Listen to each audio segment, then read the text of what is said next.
नमस्कार विद्यार्थी मित्रों, मुख्य संचालक लक्ष्य करिअर इन्स्टिट्यूट बार्शीच्या स्पर्धा परीक्षा प्लॅटफॉर्मवर हे प्राध्यापक तुकाराम सोलंके आपले सहर्ष स्वागत करत आहे.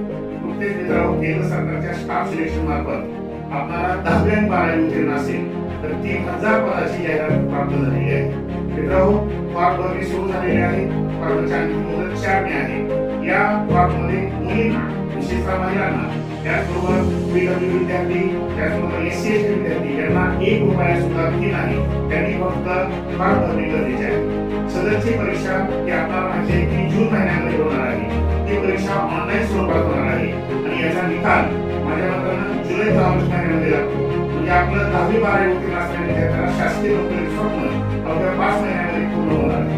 सदरची परीक्षा महाराष्ट्रातील अनेक केंद्रावर घेण्यात येणार आहे. या परीक्षेमध्ये आपल्याला 4 विभाग देण्यात येणार आहे. सदरच्या परीक्षेमध्ये 100 प्रश्न असणार आहेत. वेळ 1 तासाचा असणार आहे. निगेटिव्ह मार्किंग, जर तुमचे 2 प्रश्न चुकले तर एका प्रश्नाचे गुण जाणार आहे. या परीक्षेमध्ये 4 घटकामध्ये प्रामुख्याने खालील घटकाचा समावेश आहे. या परीक्षेत इंग्रजी 25 प्रश्न आहेत, त्याचबरोबर जनरल नॉलेजवर 25 प्रश्न आहेत, गणितावर 25 प्रश्न आहेत आणि बुद्धिमत्तेवर 25 प्रश्न आहेत. जर आपल्याला या स्पर्धा परीक्षेमध्ये उत्तीर्ण व्हायचं असेल आणि यशस्वी व्हायचं असेल तर आपल्याला वरील 4 घटकाची नियमित जे आपण स्पर्धा परीक्षेला पुस्तके वापरतो ती वापरली तरी चालते. आणि जर आपल्याला हिंदीतून एखादा रेफरन्स बुक पाहिजे असेल तर आर्यन पब्लिकेशनचं कोणत्याही स्टाफ सिलेक्शन कमिशनचं एखादं तुम्ही रेफरन्स बुक वापरून सदरची स्पर्धा परीक्षा उत्तीर्ण होऊ शकता. अशाच जर नोकरीविषयी काही जाहिराती अपडेट आपल्याला पाहिजे असेल तर आमचं YouTube चॅनल सबस्क्राईब करा, कारण का सबस्क्राईब करायला पैसे लागत नाही.